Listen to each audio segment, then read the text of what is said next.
Bueno, buenas tardes. Vamos a empezar con el segundo encuentro de este ciclo de seminarios, conferencias y charlas sobre lengua, traducción de la Universidad de Udine. Bueno, están conectados mis alumnos.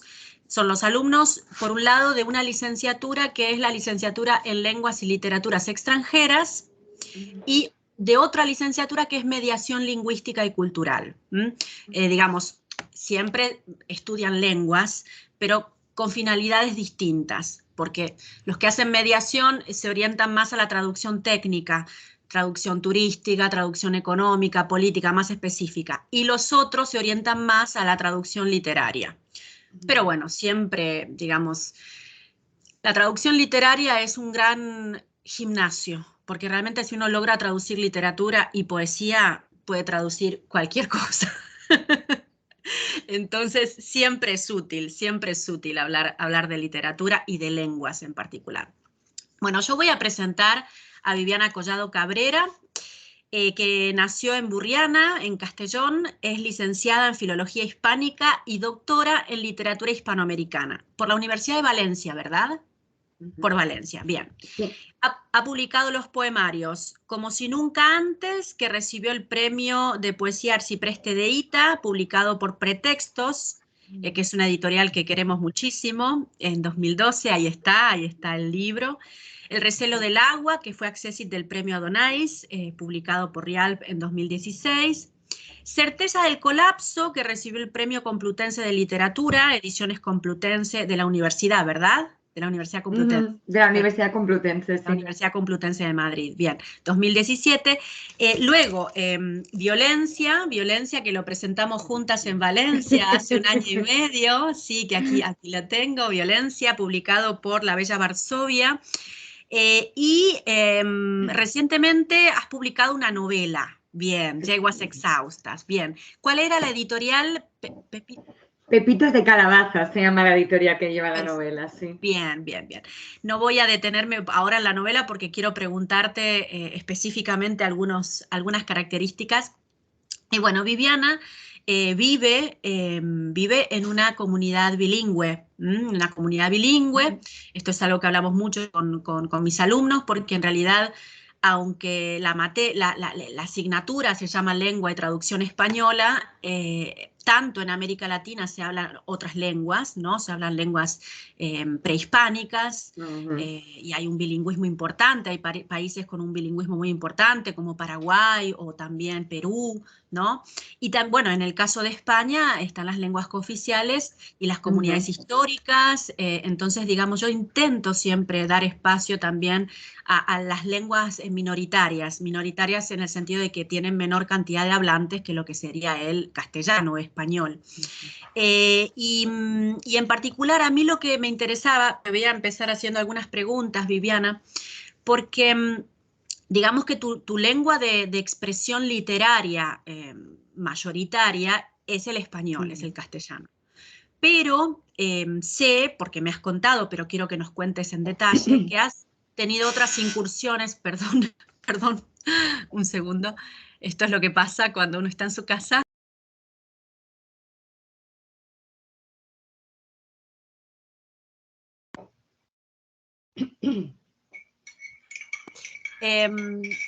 Que aunque tu lengua de expresión mayoritaria es el español, el castellano, digamos, has publicado una plaqueta en valenciano y también me contabas que en la última novela hay un capítulo entero escrito en valenciano. Yo te quiero preguntar algo sobre tu biografía lingüística, es decir, las lenguas que hablas. ¿Qué ámbitos de tu familia o de tu historia han dominado? Es decir, por ejemplo, no sé, una abuela, un padre que habla valenciano o casi toda tu familia habla castellano. Es decir, que me cuentes un poco a nivel familiar y a nivel de los ámbitos de tu vida desde que eras pequeña, porque esto influye mucho en el bilingüismo, ¿no? Cuando es un bilingüismo precoz, porque, por ejemplo, en mi caso soy bilingüe desde el punto de vista, digamos, de la definición del bilingüismo, soy bilingüe, pero mi bilingüismo con el italiano es un bilingüismo tardío, ¿no?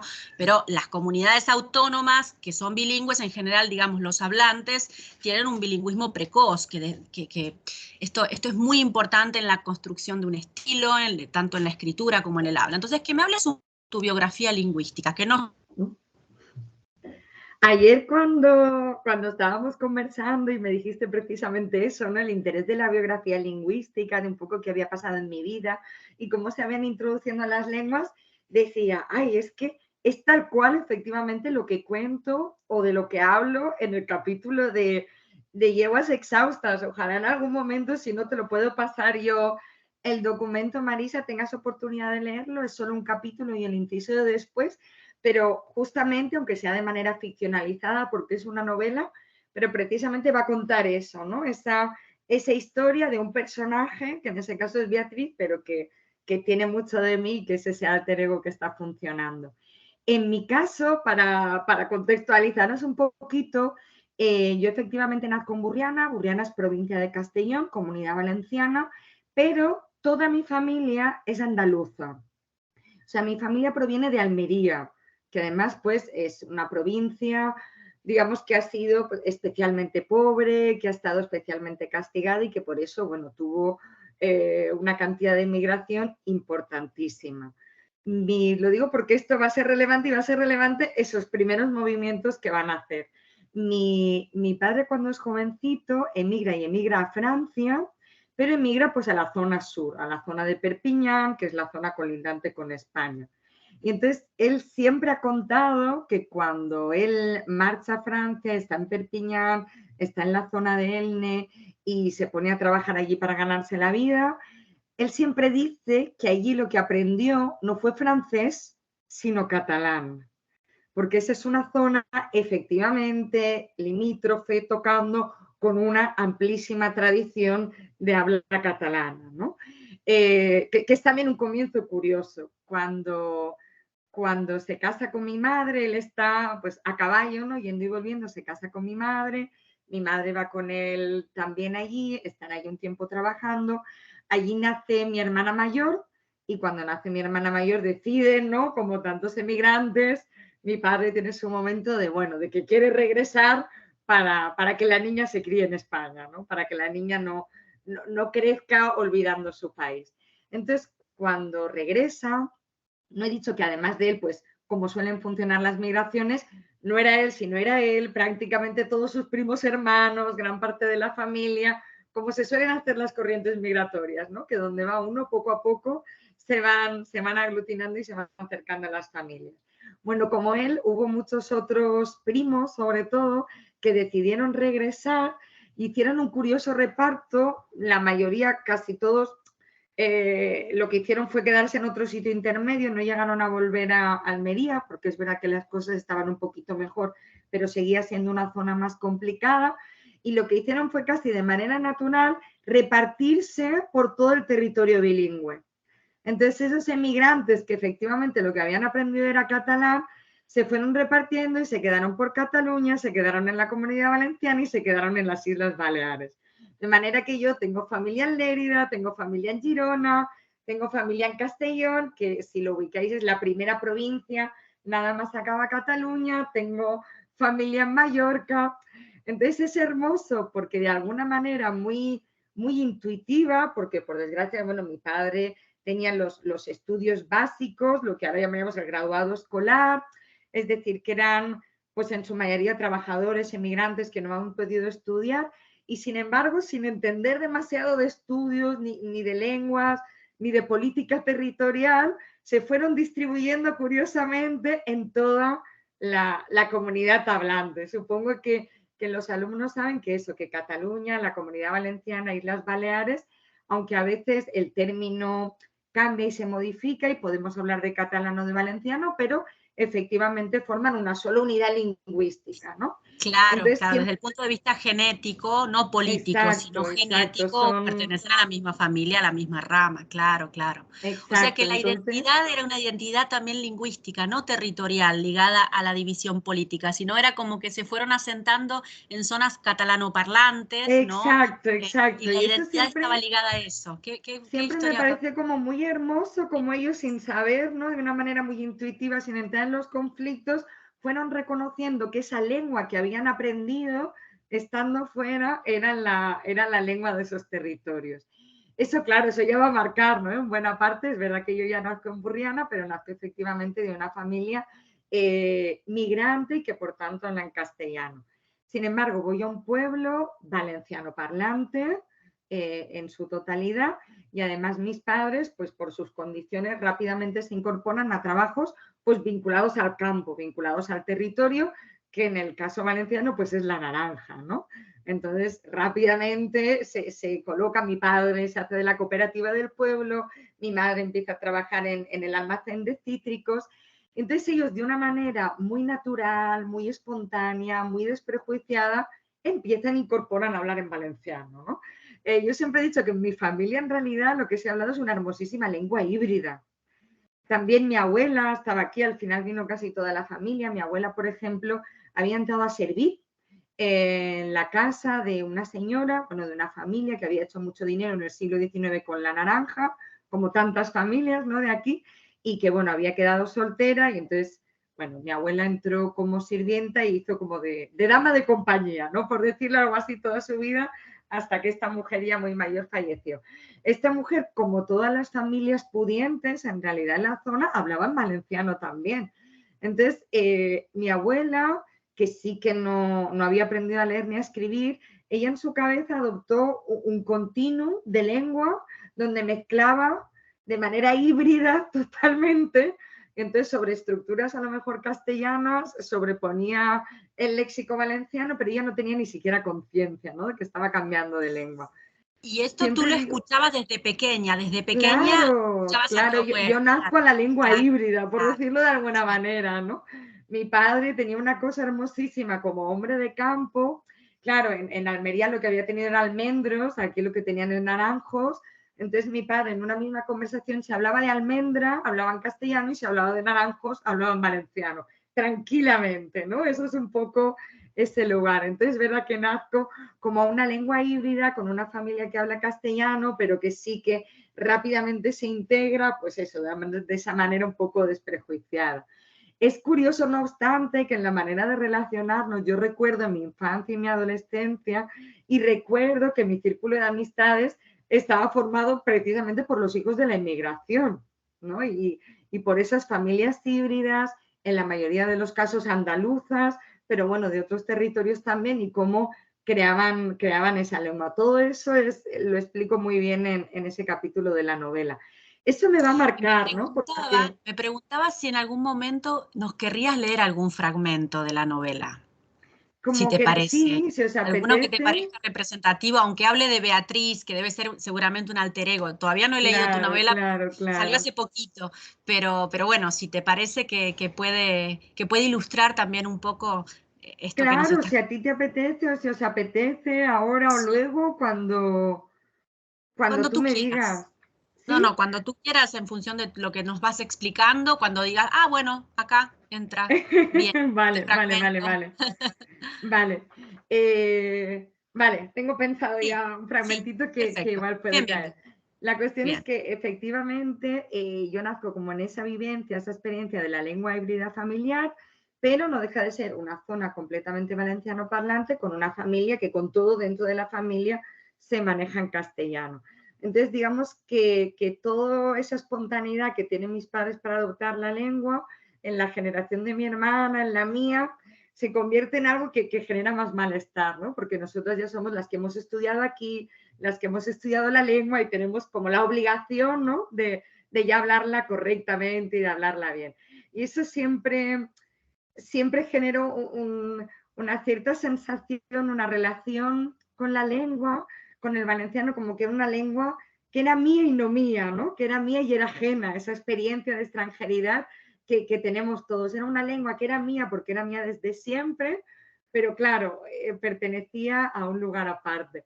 Eso hace que efectivamente yo me inicie escribiendo en castellano, que me matricule en filología hispánica, pero fíjate que yo siempre he tenido como ese run run, esa cierta sensación, ¿no? de no acabar de tenerlo incorporado del todo, y tanto es así que cuando yo acabo la carrera de filología hispánica, decido matricularme ahora no se puede hacer porque reestructuraron las carreras con Bolonia, pero antes se podían hacer las matrículas de segundo ciclo, que eran como la segunda parte, ¿no? de una carrera con comunes. Y entonces yo me llevo a matricular de filología catalana y me llevo a sacar un título que es un título de mestre en valencià. O sea, yo he llegado a dar clases en valenciano y demás, ¿no? En parte de ese proceso de querer hacerla mía y de sentir que esa lengua también era Claro. mía. Y Sin te hago una embargo, pregunta, ¿hay algunos ámbitos del afecto, por ejemplo, ligados al valenciano, no sé, formas de llamar, como te llamaban tus padres o tu abuela, o algún refrán, algún proverbio, algún dicho, alguna cuestión que tenga que ver con lo afectivo, que recuerdes que tenga que ver con el valenciano o con el castellano, que sean como ámbitos de cada uno? A ver, claro que sí, o sea, claro, canciones. A claro ver. que sí, además las van a mezclar de una manera maravillosa. Digamos que mi madre rápidamente todo, por ejemplo, esa cosa tan maravillosa que es el refranero popular, lo mezcla y lo acoge y rápidamente me veo utilizando oraciones y frases hechas típicas del valenciano que impregno completamente y que incorporo. Y de hecho, pues eso, cuando después de estar mucho tiempo meditando, ¿no? sobre la selección de una lengua u otra, cuando se escribe, empiezo a pensar en si yo soy de alguna manera hija de esa lengua híbrida, ¿por qué no incorporarlo en la literatura? ¿Y por qué no introducir, ¿no? esas palabras que se mezclan? Tú compartías, creo que era esta mañana, un poema del libro de violencia, donde efectivamente utilizo esos dos términos y digo, aunque nadie ya me llame zagalica o chiqueta. Y ahí, claro, ese zagalicas, esa manera de decir muchachita, chica, que se corresponde a Almería y en general a la zona de Andalucía, frente a ese chiqueta, que es la manera de decirlo en valenciano. Y empiezo a plantearme por qué no se puede efectivamente hibridar esos textos, ¿no? De alguna manera, y que juntos generen una textumbre dentro de lo que es la propia obra. También un poco porque responde a un malestar, ¿eh? Tengo que decir que yo, en mi experiencia propia, vivo como un privilegio el bilingüismo, pero también siempre me ha generado una cierta herida, ¿no? Esa sensación de no saber bien a dónde incorporarse o de no sentirse plenamente nunca del todo usuario de una lengua o de las otras. Si queréis, he encontrado el fragmento que os decía, donde hablo precisamente Sí, sí, de sí, lo que sí. os contaba, del reparto, ¿no? Os Ese leo. es un capítulo Es entonces. un capítulo muy curioso. El Sí. capítulo se titula De cuando la hija de andaluces quiso dar clase de catalán en una universidad extranjera. Muy bien, Tal buenísimo. cual el título. Sí, sí, sí. A ver, Y a ver. efectivamente proviene de una experiencia personal, porque yo, como os digo, hay un momento en que, acabada la filología hispánica, me matriculo de catalana y me planteo, bueno, coger una especie de beca que hay para pasar un año en una universidad fuera dando clases de catalán. Y entonces digo ese cisma interior, ¿no? Entre, por una parte, sí tengo derecho a darlo, pero por la otra, ese cierto síndrome de la impostora, ¿no? De bueno, ¿cómo puede ser que la hija de andaluces esté ahora dando clases de catalán? No me merezco ese lugar, puedo hacerlo, soy capaz. Entonces el capítulo empieza hablando de toda esa experiencia familiar y luego acaba contando efectivamente esta anécdota. Os leo un fragmentito que corresponde un poco a lo que he contado. Ya lo he comentado en alguna ocasión. Después de años trabajando en los campos franceses, mi familia se había ido desgranando desde Perpiñán hasta Valencia, pasando por Mallorca. En el país vecino, mi padre no había aprendido a hablar francés, sino catalán, aunque nunca llegó a escribirlo. No fue el único. Por eso no resulta sorprendente que la larga retahíla de primos se asentara finalmente a lo largo de todo el territorio de habla catalana. Resulta curioso cómo, desde su condición de forasteros y ajenos a las polémicas políticas, identificaran con tanta claridad a Cataluña, las Islas Baleares y la Comunidad Valenciana como parte de una unidad lingüística. Cada vez que tengo que defender con todo mi arsenal filológico que el valenciano y el catalán son la misma lengua, me acuerdo de ellos, de la naturalidad con que un grupo de almerienses que apenas sabía leer se dio cuenta de esta realidad sin que nadie tuviera que explicársela. Podría seguir, ¿no? Pero empieza por ahí y hace, como os digo, todo el Sí. relato familiar de esa integración. Y habla un poco de cómo ellos van configurando su lengua y de ese momento en el que esa protagonista, Beatriz, siente como suyos la lengua, ¿no? Por ejemplo, hay una anécdota muy bonita, como efectivamente la lengua ante la que ellos se relacionan no deja de ser el castellano, la anécdota en la que por primera vez viene como un compañero de clase y entonces los papás escuchan a esa preadolescente que con el compañero ya hablan valenciano completamente, ¿no? Entonces se gira y le pide algo a la mamá de la cocina, lo hace en castellano, se vuelve a girar para seguir conversando con el compañero y hablan valenciano, ¿no? Y entonces el papá que pasa por ahí lo escucha, de repente se acerca a la mamá, le da como un codazo a la madre y le dice, María, ahora sí que lo hemos conseguido, ¿no? Como una Sí, metáfora de esa sí, integración lingüística, ¿no? De integración. ahora sí que sí. Sí, en un mismo ámbito, porque de hecho quería preguntarte también que nos contaras desde tu experiencia también en el ámbito laboral, escolar y ciudadano. Hoy por hoy, ¿cómo es esta convivencia entre las lenguas? Tu percepción, tu experiencia en la escuela, en la universidad, en la Mm, calle, ¿qué nos podrías contar? ujú, Imaginemos, hay alumnos aquí que han ido a Valencia, porque realmente es un destino al que conocen muchos alumnos, pero imaginemos que no saben nada, fuera de lo que les he explicado o lo que hemos visto en el curso. A ver, ¿qué nos podrías contar un poco cómo es tu ujú. percepción y tu testimonio, digamos? En el caso de Valencia, bueno, como prácticamente en todo el territorio de habla catalana, precisamente por ser una lengua que por motivos políticos durante mucho tiempo no se pudo hablar, en el momento en el que ya tras la transición se puede hablar y empieza poco a poco ese proceso de recuperarse, sí que se detecta que lo que se llama el fenómeno de la diglosia, que seguro que vosotros como traductores y lingüistas lo conocéis, seguro todo el alumnado, está ya muy arraigado, ¿no? De manera que el castellano y el valenciano se han posicionado en espacios diferentes y que también tienen que ver con la localización, incluso con la idea de centro-periferia, de lo rural y lo urbano. Por ejemplo, en mi experiencia particular, ¿no? Cuando hablaba de municipios, de pueblos, como es mi caso, Burriano, municipio valenciano parlante, las familias, digamos, de una cierta clase media o clase alta dentro de lo que es el pueblo, las familias que se habían podido enriquecer, como decía antes, con la naranja o demás, esas clases acomodadas hablaban íntegramente en valenciano, es decir, el valenciano, el catalán ha sido tradicionalmente, entre otras cosas, la lengua de la burguesía, de esa burguesía que había ocupado ese espacio. Entonces, en mi percepción como infantil o de niña en el pueblo, pues había eso, una cierta clase que ostentaba un cierto poder económico, incluso simbólico, y que efectivamente hablaban en valenciano. Sin embargo, cuando yo me desplazo y voy a la capital, voy a la ciudad grande y empiezo a estudiar en la universidad, me doy cuenta de cómo eso ¡pum!, se ha girado, ¿no? Y que en la capital, donde efectivamente se experimenta un uso del valenciano mucho menor, esas mismas capas medias altas, esas familias que ocupan determinado espacio simbólico, en muchos casos hablan ya en castellano completamente o se han acostumbrado a dirigirse con normalidad en valenciano, ¿no? Es decir, como esa diglosia, ese sentimiento o esa sensación de que el valenciano era una lengua adecuada para determinados ámbitos, ha calado, ¿no?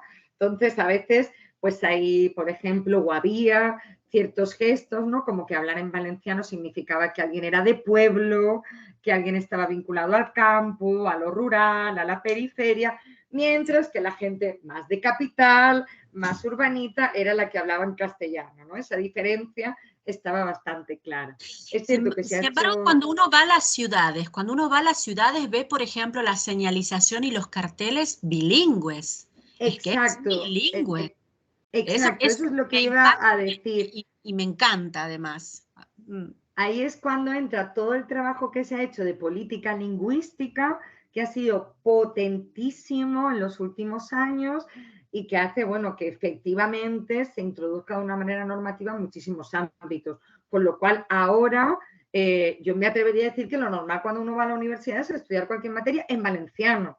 Y de hecho eso se promueve, se apoya, es decir, hay toda una estructura que ha fomentado y que ha hecho que eso resurja. Y efectivamente toda una normativa que hace, como dices, que tú en valenciano, cualquier tipo de documentación, cualquier tipo de señalización, sí o sí esté en las dos lenguas. Tanto un cartel de una carretera que te indica una calle, como por ejemplo yo cuando estoy dando clases, las circulares que yo tengo que mandar al alumnado o a las familias del alumnado tienen que estar siempre íntegramente en las dos lenguas.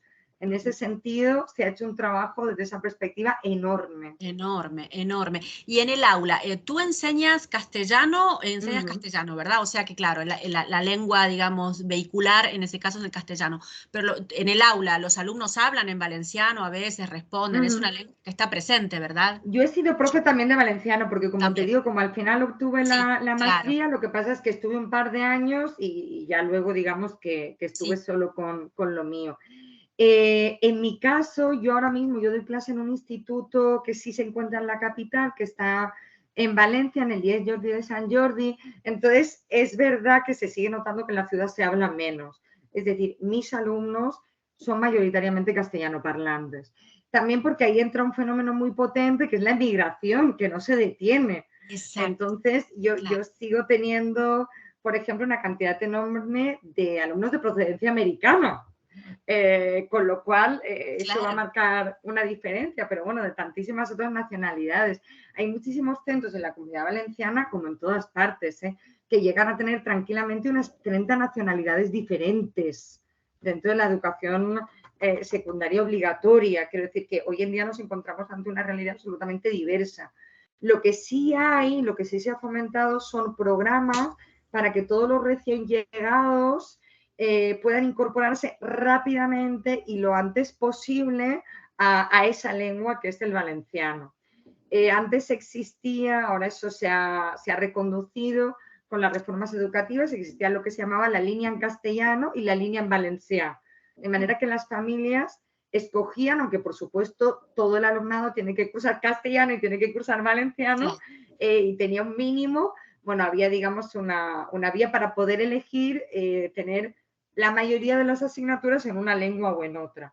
Eso se ha modificado recientemente y ahora, bueno, se va a una estructura donde se ha repartido, ¿no? Vamos hacia esa cosa Sí, ya no sí. del bilingüismo, sino del trilingüismo y se intenta hacer un reparto equitativo, casi con un tercio en castellano, un tercio en valenciano y un tercio en inglés, ¿no? Esto es un poco hacia dónde van las Claro, leyes ahora. Pero bueno, el claro. empeño del sistema educativo es muy fuerte con eso, incluso eso, trabajar a los recién llegados para que rápidamente incorporen el valenciano. ¿Por qué? Porque se presupone, no sé si con buen o mal criterio, pero se presupone que todo ese alumnado, aunque no recibiera clases de castellano en el centro, en el instituto, por pura convivencia, lo va a aprender. Por Sin embargo, que inmersión. el valenciano quizá, si no se Claro. ayuda o se promueve un poquito más desde la escuela, desde los institutos, puede ser que no lo aprenda o que Mm, no lo aprenda al mismo nivel. claro. Entonces, bueno, hay un poco de esa idea Mm, de propulsarlo, de promulgarlo desde el principio a los recién llegados. Pero es verdad que en la ciudad sigue siendo una lengua, el valenciano se escucha menos que el castellano y en las zonas, digamos, en las diferentes municipalidades, depende de la zona, en la estructura de comarcas que tenemos, hay comarcas que son muy claramente valenciano parlantes y otras castellano parlantes, hasta el punto de que se dan divisiones un poco mágicas en las que uno está en este pueblo donde el 100% de los hablantes hablan en valenciano, cruza una carretera y va al siguiente pueblo que está a 4 kilómetros y todo el mundo habla en castellano, como si hubiera una especie de sí, línea mágica, ¿no? Que sí, tiene que sí, ver, sí. bueno, con quién repobló las zonas, cómo se produjo la Claro, inmigración, cómo se han claro. hecho las distribuciones, eso ya se nos va un poquito, pero sí es Sí, verdad que se produce eso y que casi es mágico a veces, porque en unas zonas sí, en otras no. claro. Bueno, qué reconstrucción tan meticulosa y la verdad, muchísimas gracias. Yo imagino que los alumnos deben estar bastante sorprendidos porque porque bueno, digamos que no es lo mismo, ¿no? que verlo en los libros, como escucharlo desde el testimonio, ¿no? Desde el testimonio de quien vive ahí, quien escribe, quien enseña las lenguas, ¿no? Como en el caso de Viviana. Ahora quiero pasar a tu poesía y a tu literatura. A ver, que me cuentes un poco lo que has escrito en valenciano, porque me hablabas de esta plaqueta. ¿De qué año es esta plaqueta? La plaqueta, esta en La plaqueta. concreto, aparece, mira el año, no me acuerdo, voy a mirarlo. Voy a mirarlo a ver si aparece el año por aquí, ¿Y cómo se llama porque también? la verdad es que no sabría decir, creo que 2012. Ah, 2011, 2012 esta plaqueta en concreto. Luego, a partir de esto aparecerán en varias antologías, sí que aparecen poemas en valenciano, lo que no llega a publicar es libro completo, sí ya se van a recoger en antologías. Y de hecho esta plaqueta aparece porque la Universidad de Valencia tiene un premio literario, tiene un certamen literario, todos los certámenes literarios se dan siempre en las dos lenguas, narrativa castellano, narrativa valenciano, teatro en castellano, teatro en valenciano. Y entonces yo gano ese premio, todavía soy una estudiante, ¿no? Yo estoy con esa inquietud, con esa especie de herida, y entonces lo gano un año en castellano y decido presentarme en valenciano también, ¿no? Decido como intentar unir una eso. reivindicación identitaria muy fuerte. Exacto, exacto. Esta lengua también es mía, ¿no? También es Sí, mi casa sí. y quiero que también sea mi lengua de literatura. Y entonces me presento a ese premio y lo gano. Y ese es el que aparece como plaquet, ¿no? En esos textos ¿Cómo se que llama la aparecen por plaqueta? aquí. ¿Qué nombre tiene? ¿El qué? ¿Qué nombre tiene? Esquerda. Izquierda. Esquerda, que no sé si esquerda es como grieta, fisura, ¿no? Sí, Una sí, sí, izquierda que se abre, sobre todo a mí me viene la imagen de una pared, ¿no? Cuando en una claro. pared la pintura, el yeso se agrieta y aparece una quiebra, eso es una izquierda, ¿no? Y precisamente tiene mucho que ver con esa vivencia que yo tenía de lo identitario, ¿no? Donde yo vivía un poco como una fisura ese uso de lenguas, ¿no? Como algo que costaba a veces completar en la identidad. Y te hago una pregunta. Dentro de esa plaqueta, ¿hay un poema que se llama Izquierda? Que se llama Izquierda tal No, cual, voy a porque recordarlo. me gustaría que leyeras uno de ese libro, el que quieras. Eh, lo que sí hay es un poema, es un poemario breve, pero lo que hay es un poema muy cortito que se titula Traditore, así que Ah, igual es el apropiado traditor. para leer Es el aquí. apropiado, traditorio. A ver. Es el apropiado, pero es muy breve, muy cortito. Si queréis os lo leo. Y Sí. dice Traditore. Entre les traduccions s'ha perdut el desig. A través de les pàgines ja només es llegeix la fam. No sé, creo que más o menos Sí, sí, se sí, puede sí, sí, comprender, sí, ¿no? sí, Pero entre las completamente. traducciones se ha perdido el deseo, a través de las páginas ya solo se lee el hambre. El hambre, claro, claro, claro, claro. Bueno, bueno, y entonces estaba asociando las fechas y esta plaqueta se publica prácticamente el mismo año en que publicas en castellano como si nunca antes, ¿no? Por pretextos. O Como sea, si una nunca plaqueta en antes. valenciano. Sí. Efectivamente, efectivamente, va a estar ahí funcionando. Y de hecho, durante todo ese periodo yo estoy escribiendo tanto en valenciano como en castellano. Y ya os digo, en valenciano, de hecho participo en diferentes actividades, se me recogen varias antologías y entonces llega un poco ese premio, ¿no? Llega el premio de Como si nunca antes y aparece el primer libro y es en castellano. Y es Claro. verdad que eso va a marcar un Sí, poquito también, ¿no? El hecho de que luego los libros que aparezcan sean en castellano. sí, sí, sí, bueno, y también, digamos, publicando en una editorial de este prestigio, es como que esto marca una trayectoria luego. Es muy parecido a lo que me contaba Josep María Rodríguez, que le pasó también lo mismo con Pretextos, que tenía dos libros, uno en catalán y otro en valenciano, y cuando se encontró con el director de Pretextos, le dijo, yo te lo publico en castellano, es como que él eligió ese camino de la lengua, ¿no? Publicando algunas cosas en catalán y luego siguió con algunas cositas esporádicas en catalán, pero es como que, claro, digamos, entrar en un catálogo potente en una lengua, luego también un poco como que marca un inicio, ¿no? O un camino, digamos, es un no un ancla en el sentido de peso, sino es como que es como ir con paso firme en ese sentido, ¿no?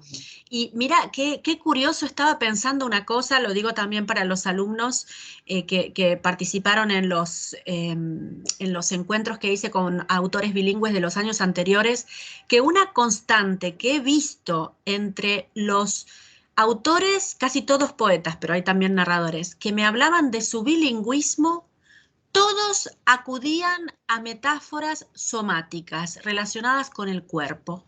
Uno me hablaba de tener el corazón dividido, otro del músculo, la lengua, el músculo, ¿no? El músculo que hay que, como los músculos si no se entrenan, se atrofian. Entonces la lengua, el músculo, ¿no? Otro me hablaba del cordón, me hablaba del cordón, de la unión entre, como el cordón entre las siamesas, las lenguas siamesas. Tú hablaste de la herida, es decir, siempre hay como una cuestión como del cuerpo, ¿no? Ligar la lengua y las lenguas maternas, sí, las lenguas maternas o las lenguas, digamos, de tu identidad más profunda, con alguna parte del cuerpo o alguna imagen que tenga que ver con lo táctil, ¿no? Y el sentido del cuerpo. O sea, que muy Es bien. que nos pasa por el cuerpo, Sí, ¿verdad? La pasa por el lengua. cuerpo. Pasa por el cuerpo. Además, la lengua, aunque hagamos ese ejercicio de escritura, la lengua es Sí, voz, es sonido, se materializa cuando nos pasa por el cuerpo. A mí hay sí, una cosa maravillosa. Yo he llegado a oír, y yo lo hago un poco, pero otras personas quizá más, personas que incluso cambian el tono o cambian levemente el timbre de la voz si hablan en una lengua o en otra. Y lo hacen mira, prácticamente sin darse cuenta, ¿no? Yo creo que pasa ay, qué mucho, claro, la interesante. entonación de las lenguas es diferente, pero incluso eso, a veces percibe uno como, quizá en una lengua habla como una escalita arriba y suena más Sí, agudo, como en otro sí, suena más grave, como la entonación cambia y ya, rápidamente, clac, la voz y el cuerpo se colocan de una sí, manera o de la otra. Yo sí, diría que es que hasta nos marca el cuerpo literalmente, porque la sí, posición de la boca al emitir los sonidos, es que incluso sí, nuestro gesto, nuestra cara se modifica, es cuerpo, en ese sentido sí, es maravilloso. sí, sí, sí, sí. Ese poema que hoy compartía en las redes, Casa, ¿no? Que está en violencia, donde hablas de Ujú. Chiqueta, y bueno, aquí hay otro tema que subentra, ¿no? Que tiene que ver con la violencia física, la violencia de género, es decir, que es más complejo, o sea, la identidad, el idioma y el género, ¿no? Aparece aquí. Y me acuerdo que cuando presentamos el libro, yo había mencionado una cosa que aprovecho y le digo también a mis alumnos, porque lo había comentado cuando presentamos en la Ramón Llull, una librería de ahí de Valencia, presentamos con Viviana este libro y uno mío. Una curiosidad que a mí un poco me molesta del español, del castellano, que es para decir Es verdad, es genitori, verdad. ¿te acuerdas?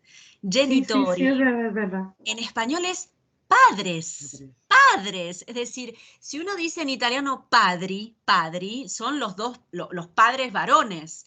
Pero en general, en ese sentido, el italiano no tiene esa marca de género tan machista, ¿no? O sea, de En decir castellano se puede decir los progenitores, progenitores, pero suena progenitores. tan artificial, o sea, uno no diría en una conversación normal Eso. nunca los Es que progenitores. exactamente, progenitores existe como palabra, pero no en el Mm. uso, ¿no? No diría, mis progenitores, no, suena No, no, no, al no. siglo XIX, ¿no? Es como que no se usa. Y se usa padres.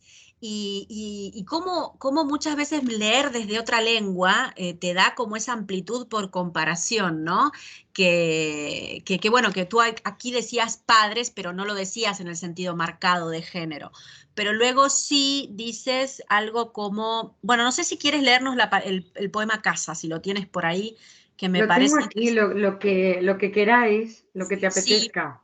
porque Casa, antes hablaste de cuando en el 2012 ganaste este concurso en valenciano, dijiste algo como, claro, esta también es mi casa, ¿no?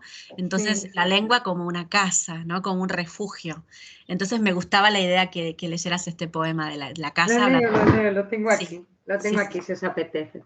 Pues el poema se titula tal cual, Casa. Nuestra lengua es el lugar donde acontecen los padres. Aunque nadie ya me llame Zagalica o Chiqueta, Hay infancia en mi decir. Hay puntos ciegos que escapan a su habla, que es la mía. Un negro callar de lo íntimo, del hacer del cuerpo y su quebradura. Un círculo que aislaba mi casa de todas las casas, mi lengua de todas las lenguas. La maternal convicción de que el tesoro de lo privado se guarda en silencio. Hija, baja las persianas y corre del todo las cortinas. A nadie le interesa lo que ocurre en esta casa. Los padres, cuyas bocas crearon el mundo, no me dieron palabras para nombrar eso. Desde entonces, su ausencia refulge como el brillo defectuoso de la sonrisa mellada de la niñez. Ahora suscribo con horror que las madres, aunque nos aman, se equivocan. Y me convenzo de que alguien debe saber lo que ocurre en esta casa, sospechosamente parecida a aquella casa. A ver, yo sé que no hay que explicar los poemas, pero tengo una curiosidad. Cuando escribiste ese deíctico, que los alumnos, hablando de ese tema, con los de tercer año hemos estudiado los deícticos en pragmática, con lo cual pueden ir conectando los contenidos de lingüística con bueno, el texto poético, ¿no? Cuando dices, no me dieron palabras para nombrar eso, ese eso naturalmente no tiene un único referente, no tiene un único referente porque además la riqueza de la poesía es precisamente la multiplicidad de sentidos, o mejor dicho, el lector con qué lo conecta, ¿no? Eso de no dar lecturas cerradas. Pero, ¿podrías contarnos algo sobre ese eso? Ese eso, sí. es lo innombrable, es lo indecible, eso es el daño, el dolor. En el caso de este poema en concreto, la violencia, ¿no? Cuando vemos, pues eso, en los círculos más cercanos, en la familia, en las personas que queremos, vemos el daño y no estamos preparados para señalar dentro de las personas a las que amamos eso, ¿no? Que se vea la violencia o que se ejerza la violencia. Entonces, en general, crecemos sin tener palabras para nombrar las cosas que más nos duelen. Por eso muchas veces no podemos identificar la violencia cuando se ejerce contra nosotras, en este caso, porque es verdad que habla sobre todo de violencia machista, ¿no? Nos es difícil darnos cuenta, ponerle palabras, denominarnos o llamarnos, reconocernos como víctimas, porque no hemos tenido palabras, no se nos ha enseñado a ponerle palabras a todos esos actos, a todos esos gestos, a toda esa violencia de baja o de mucha intensidad que nos vamos encontrando. Entonces, eso es el daño, es la violencia. Y ese no aprender a nombrar el daño tiene que ver, porque en tu libro, en algunos poemas aparece implícitamente el hecho de no denunciar, ¿no? De no animarse a denunciar también, ¿no? De no tener las palabras, entonces el silencio es como que en algún momento parece, es un libro muy impactante porque este silencio a veces es una complicidad quizás involuntaria, ¿no? O mejor dicho, inconsciente más que involuntaria. Exacto, sí. Es distinto involuntario que inconsciente, es como una especie de complicidad inconsciente, ¿no?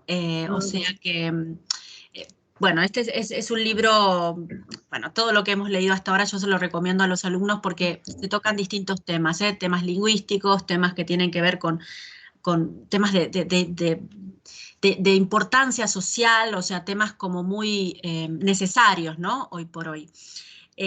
Así que yo no sé si, dado que has leído, te hice más preguntas y te hice leer pocas cosas tuyas. No, pero no, es estupendo que conversemos y también si el alumnado tiene curiosidades. Eso. Quiero ver si algún alumno se anima. Ayer hicieron una pregunta, una, pero estuvieron atentos, pero en general no se animan a hablar demasiado, pero yo los invito a los alumnos a que hagan Sí, alguna pregunta, un claro, claro, que comentario. aprovechen. Y si tienen Mira, ahora alguna... recordaba, a medida que hablamos y mientras ellos piensan a ver si quieren preguntar algo por lo de los referentes, hay un poema de Certeza del Colapso que está escrito en castellano, pero que tiene un título en catalán y además por una canción que quizá conoceréis, que es Paraules d'amor, Palabras que de es una amor. canción Sí, de Serrat. sí. Serrat, que además es un personaje interesantísimo también en lo que tiene que ver con la lengua y forma parte de esa memoria sentimental híbrida Claro, también, ¿no? Entonces es un poema en el que precisamente yo hablo de, pues eso, del padre y de la madre jovencitos como novios, en esos viajes a Francia, y titulo así, ¿no? Titulo con palabras de amor. Paraules de amor, No, porque ¿lo forma quieres parte leer? de eso. ¿Lo quieres leer ¿El ese qué? poema? ¿Lo quieres? Si Sí, queréis lo por leo, favor. no De es muy certeza del largo. colapso. Bien. Sí, es de Certeza del Colapso. Paraules de amor. Tenían 15 años. Bueno, mi madre tenía 15 años. Él, 19. Una moto, el pueblo de al lado, un parque donde no tocarse. Un barco, postales cada verano. Una boda de madrugada y un apartamento pequeño en Perpiñán. Hacemos dinero y nos volvemos. La niña tiene que ser española. Y volvieron, y otra niña, y el tiempo. No hubo paraíso perdido porque nunca hubo paraíso. Y mi madre, mirándome asustada, como si todavía guardase el secreto. Ahí está él. Sí, sí, Pero es curioso, me acaba de venir, ¿no? Porque tiene el título en catalán, el claro, referente a esa sí, emocionalidad, pero dentro tiene la niña tiene que ser española, ¿no? sí, sí, Forma sí, sí. parte de esa identidad híbrida, bueno, de ese mapa de los afectos, efectivamente. No, y esto también viene bien que lo hayas mencionado porque en realidad uno relaciona más el catalán solo con España, bueno, también con Cerdeña, pero no con Francia y toda la parte de Perpiñán, Seré, la parte, digamos, de en contacto con los Pirineos, es catalano parlante, pero al punto de que está todo bilingüe, en ese caso bilingüismo francés-catalán. Con lo cual, esa parte de Francia es catalana y se identifica mucho con el catalán, ¿no? Así que también, Efectivamente, yo recuerdo eso, que mi padre decía que el periódico que él podía comprar en el pueblo, en la zona donde estaba, el periódico estaba en catalán. sí, No sí, estaba, no estaba en francés, sí, el periódico estaba en catalán. sí, Claro, toda la ahora, parte, Collioure, Ceret, yo fui hace 10 años, Collioure, Ceret, Perpiñán, eh, toda esa parte, sí, pasando a Andorra, claro, los carteles están en catalán y en francés. Y te diría que catalán antes que el francés, en esa zona. O sea que sí, que esto también hace es muy parte interesante, del sí, sí, curso, sí, sí, es ¿verdad? muy Porque la interesante cómo se geografía trabaja. lingüística es importante. A ver, ¿alguien se anima a preguntar o comentar algo? A ver, a ver, a ver. Si alguien no se anima a decirlo en español, que lo saben, pero lo pueden decir en italiano y lo traduzco. Exacto, sí, yo más o Sí, menos entenderé. sí. Buenas tardes, Buenas tardes. Buenas tardes. me llamo Tinga y he estudiado español hace 2 años y ahora no hablo muy bien español. Estoy leyendo el poema de la casa y me gusta mucho. Em, Y quería preguntar sobre esta casa. Es como, si he entendido bien, es un lugar como un refugio para nosotros, pero en este caso, todo lo que ocurre es como un horror para las mujeres. Y pero hay una cosa que no entiendo, la relación entre la lengua y la casa, que es la relación entre la lengua y la casa. Sí. La casa, entre otras cosas, es el espacio de nuestra intimidad y el espacio en el que se configura nuestra manera de hablar, ¿no? Nuestra lengua. A veces cuando luego nos hacemos mayores y estamos en determinados espacios, quizá intentamos, ¿no?, tener una determinada lengua, nivel de lengua, una forma de hablar. Sin embargo, en cuanto tenemos un poquito de confianza, nos relajamos, a través de la lengua nos aparece el origen, la familia, la casa, ¿no? Todo lo que somos se filtra y genera, ¿no? Entonces, esa lengua de los padres, esa lengua de la infancia, que es la lengua que se habla en la casa, que se habla en la intimidad, va a ser importantísima a la hora de configurarnos como personas y configurar nuestra identidad. Por eso en esa intimidad, en ese espacio de lo privado, de lo doméstico, en el que no se ha hablado nunca de que existe ese tipo de violencia, de que muchas veces se hacen cosas contra las mujeres, como no se ha hablado de ello en la lengua familiar, en la lengua íntima, cuando una crece no tiene palabras para decirlo, ¿no? Porque esa lengua de la intimidad que nos configura no nos ha enseñado cómo decir eso. Por eso, de alguna manera, la lengua, nuestra lengua es nuestra casa y viceversa. La casa, nuestro origen, nuestra familia, constituye directamente nuestra lengua y la determina, ¿no? Ese es un gesto, además, que a mí se me cuelan muchos poemas. Hay otro poema en el que de repente, digo, un poema que se llama Rodéate de cosas bonitas. Y estoy haciendo una numeración y entonces de repente digo, y los bolis se esturrearon. Y lo pongo en cursiva, ¿no? Porque es una palabra que no es correcta, se esturrearon, como si yo tuviera un estuche, ¿no? O una cajita con bolis y de repente, ¡bum!, se cayeran todos por encima de la mesa, ¿no? Y digo, se esturrearon. Y entonces digo, y los bolis se esturrearon por el suelo. Ya me salió la madre en el verbo. Ya me salió la madre en el verbo. Es decir, ese verbo, ese esturrear, es una palabra de la intimidad, de la familia, del origen, ¿no?, que se dice en determinada zona aunque no sea correcta. Pues de ahí viene, ¿no?, esa vinculación entre la lengua y la casa, como eso que nos configura. No sé si, espero haber respondido a la pregunta. Muchas gracias. Veamos si he entendido bien que la lengua es como, en este caso, ¿cómo se dice? Inteso in italiano sarebbe, significa, en este caso significa el lenguaje familiar que liga, que liga todos los miembros familiares que, sí, ok. Entonces es un, sí, es como una cinturón que, sí, no so come si dice, tipo una cintura che ci tiene legati in questo caso, cioè in cinese, el lenguaje chino, nos hablamos nos usamos esta metáfora, como la cinturón, sí, el cinturón Es hermoso, que es nos hermoso. liga. Sí, me gusta. Sí.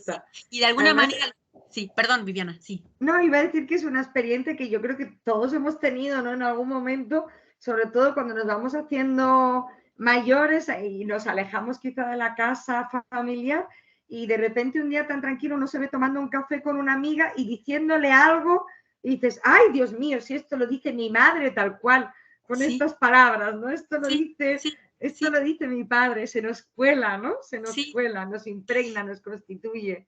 Pero y lo interesante también que decías, Viviana, a partir de la pregunta de Ting, es que no solamente se cuelan las palabras, sino también los silencios.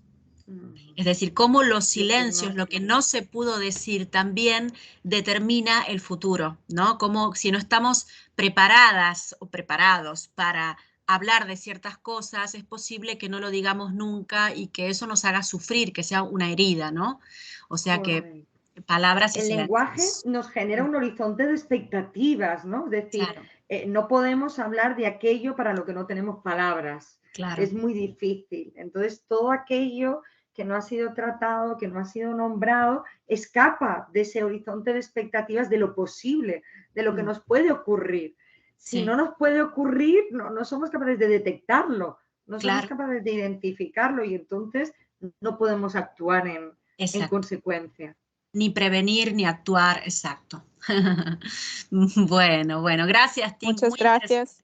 Tu pregunta. Una otra pregunta, última. Sí. Ok. Los dos términos zagalica o chiqueta, ¿qué significan?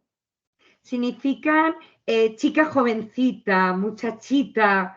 Una zagalica puede ser una chica, no sé, de 11, 12, 13, 14 años, una muchachita joven, ¿no? Una adolescente, quizá. Lo que pasa es que por extensión te pueden llamar chiqueta toda la vida y te pueden llamar zagalica toda la chica, zagala. Zagalica es el diminutivo, zagala.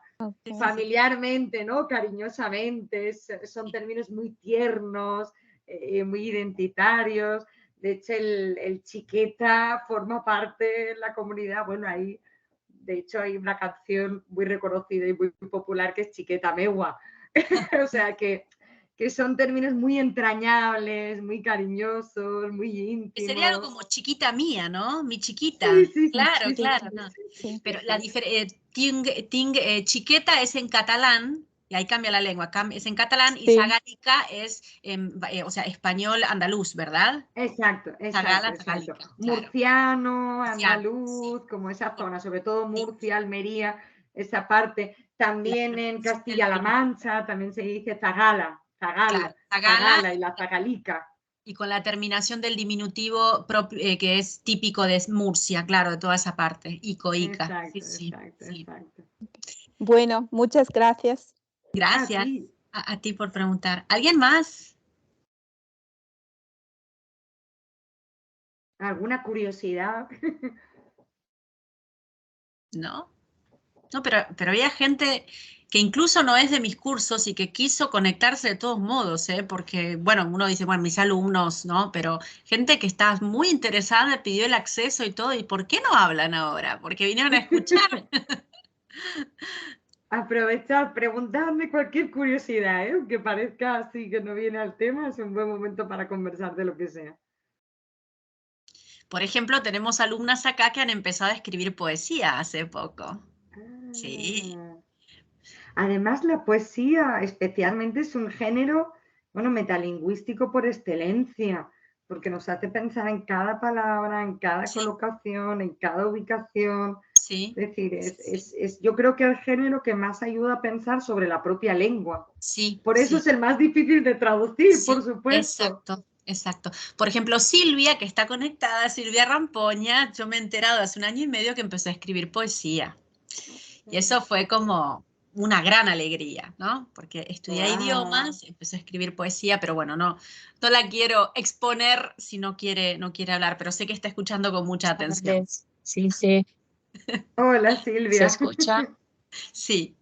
Sí, ¿Cómo va la nada, escritura? quería comentar que está siendo una charla muy enriquecedora y sobre todo me ha gustado la parte de lectura de poemas y quería preguntar si pudiera leer algún fragmento más.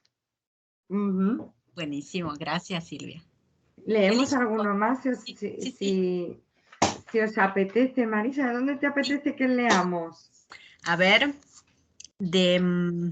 mira, como si nunca antes, de ese creo que no has leído ningún poema. De los otros sí, al menos uno has leído. Pues voy a por ello. Además, en este poema que entra también mucho en juego toda la cuestión de mi estancia en Cuba, de mi estancia en México. Entonces también hay ahí cosas que se impregnan, de las lenguas del otro lado, que eso también es maravilloso, ¿no? Pero bueno, hay, por ejemplo, un poema que se titula Anorexia, por si quizá esa puede despertar un poco de curiosidad, que también no es un tema sobre el que pocas veces encontramos quizá textos. Sí. un tema complicado. Os lo leo. Anorexia. Te veo caminar, pequeño depósito de muerte. Te veo convertirte y resignificarte. Te veo cartilaginosa y escurridiza. Te veo insostenible, perdida entre la pérdida diaria, cerrada sobre un mínimo esqueleto. Irreducible, irreductible. Aferrada al duro hueso, fuerte en tu transparencia, breve saquito de órganos extraños, consumida, consumada.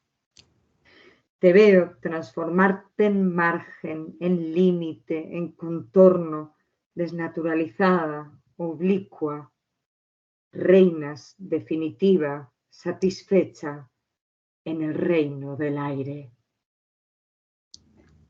Es un poema también, bueno, duro y con mucho juego lingüístico también. No sé qué así de primeras para oírlo quizá no era el mejor, Sí. porque es verdad que tiene mucho juego lingüístico ahí, pero es interesante, ¿no? Irreducible y a la vez irreductible, ¿no? Siempre ese juego entre lo que se está consumiendo, entre lo que se deshace y a la vez ese poder, ¿no? que se siente o que se supone que sienten de capacidad de control sobre el cuerpo, de llegar a eso, ¿no? Esa idea irreducible, irreductible, consumida y consumada, tiene su aquel también para darle vueltas. Sí, sí, por supuesto que sí, sí, sí. Para otro encuentro. Sí. Vaya tela, vaya tela. Vaya tela, sí. Bueno, ya veis que a Viviana le gusta hablar a veces de temas. No, está muy bien, sí, sí.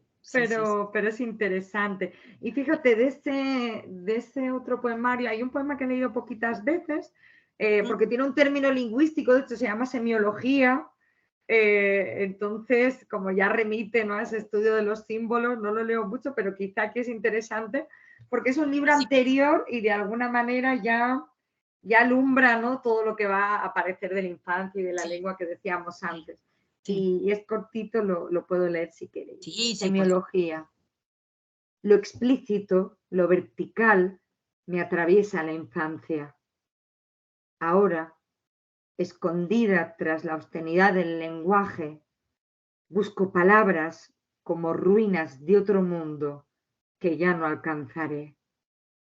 Y encierro cuerpos dentro de una pantalla de la misma manera en que otros enterraron significados en el diccionario. Wow. Como esa reflexión, ¿no?, también sobre el... Por eso digo, bueno, yo supongo que las personas que escribimos y venimos a la vez de la filología, de la lingüística, pues no podemos evitar, ¿no?, que toda esa reflexión se nos cuele. Y ya digo que yo creo que la poesía es un género muy propicio para pensarse a sí mismo como herramienta, para pensar la lengua. Sí. Porque tenemos las herramientas, digamos, filológicas, pero la poesía te lleva al otro plano, ¿no? Es decir, es una forma de unir, como decíamos, el cuerpo, el sentipensar, ¿no?, con el dominio más racional, o sea, lo racional con lo más irracional. Es como un ámbito propicio para que se entrelacen los dos ámbitos. Uh-huh. Y además es maravilloso porque aparecen connotaciones de la lengua que a veces son difíciles de explicar y que cuando analizamos gramaticalmente, morfológicamente no nos encajan y de repente ahí nos afloran y significan y se hacen y acontecen en el texto. Y eso es maravilloso, la verdad.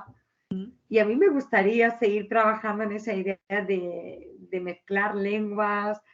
De hecho, yo siempre, pero bueno, esto es como una angustia personal que yo tengo, ¿no? Como profesora de lengua en el territorio bilingüe, a mí me gustaría ser profesora de lengua y literatura. Me gustaría no ser profesora de lengua y literatura castellana o de lengua y literatura valenciana, Me gustaría ser profesora de lengua y literatura Sí. y poder explicar la evolución de las palabras juntando las dos lenguas, Claro. que además es maravilloso hablar de literatura mezclando textos en una y Sí. otra lengua.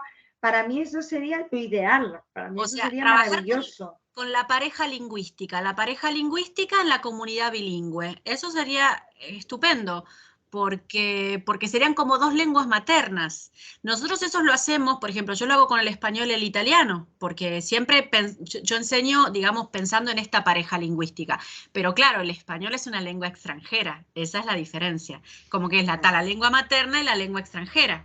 Mientras en una comunidad bilingüe sería trabajar con las dos lenguas de la región sin esas fronteras que, bueno, pueden ser formales porque son lenguas distintas, pero son artificiales también, porque hay una coexistencia geográfica y una coexistencia sentimental también. Exacto, exacto, ¿Sí? exacto.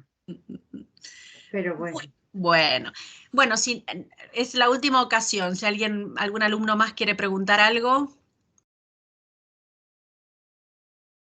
Sí, yo ya sé, ya sé. Después en clase me empiezan a preguntar. Son tímidos. Sí.